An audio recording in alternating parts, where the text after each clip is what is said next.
I'ma keep it a buck, yo. Justice League was cool, but it wasn't all that. Superman is dead, the world is in mourning, his statues are in ruins, just like this pile of rubble right here. Unable to deal with the loss of her son, Martha Kent leaves home. Lois Lane is unable to sleep on her memory foam mattress. A low-life criminal in the beginning of the film poses a great question to Batman. He says if Superman is dead, then where does that leave the rest of us? Lex Luthor warned Batman that the death of the Kryptonian would be the beginning of the end.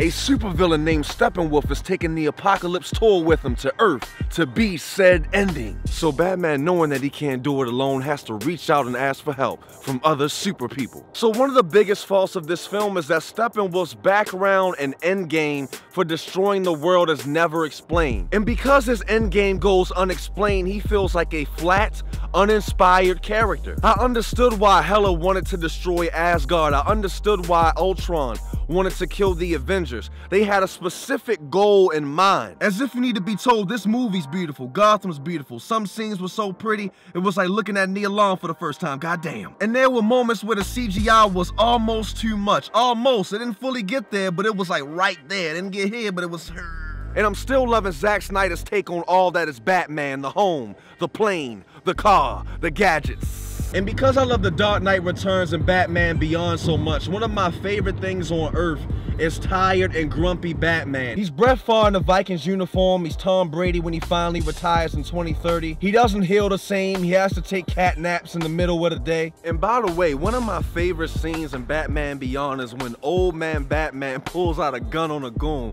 because he has had it up to here with Gotham and everything that it has to offer. He's like, bump that criminal reform, catch these bullets. The action in this movie has its moments, but for the most part, it feels very standard. There are a few parts that would have been dope, but they were already spoiled in the trailer. Now, Wonder Woman has the smoothest moves in the movie, and she looking like a bowl of yams.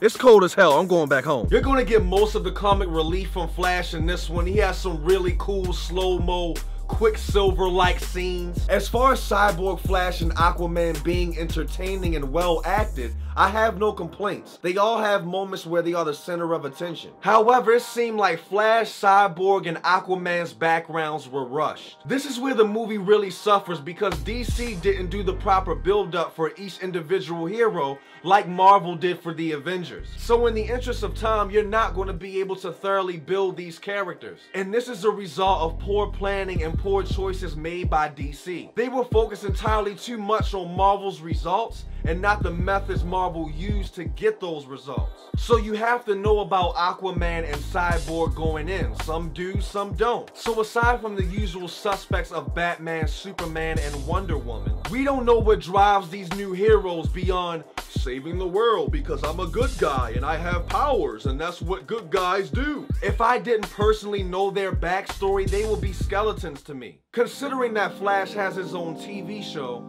Aquaman and Cyborg deserve their individual film. They deserve that 2-hour love.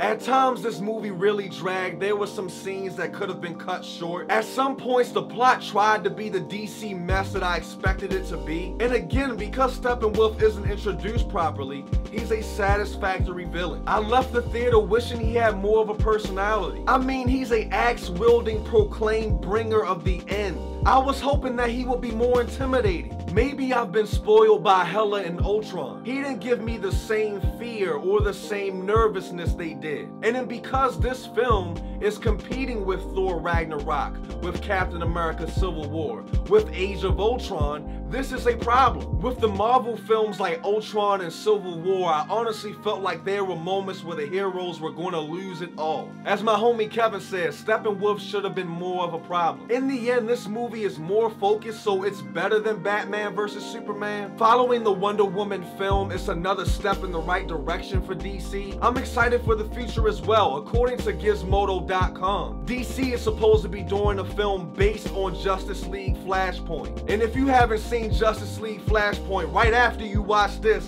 go watch Justice League Flashpoint. That is a great animated film. I'm giving Justice League a 7.5 out of 10. What did you think about Justice League? Let me know, comment below. If you like this video, like and share this video. If you want to help me make more videos, pledge $1 whatever you feel to my Patreon page. This keeps me out of the Hunger Games and in front of your face. If you would like to advertise your business, your website, your product, your show, etc. on one of these reviews, hit me up. We got more movie reviews coming your way, and we got more book reviews coming your way, and we got more of that random stuff coming your way. I'm in the bathroom.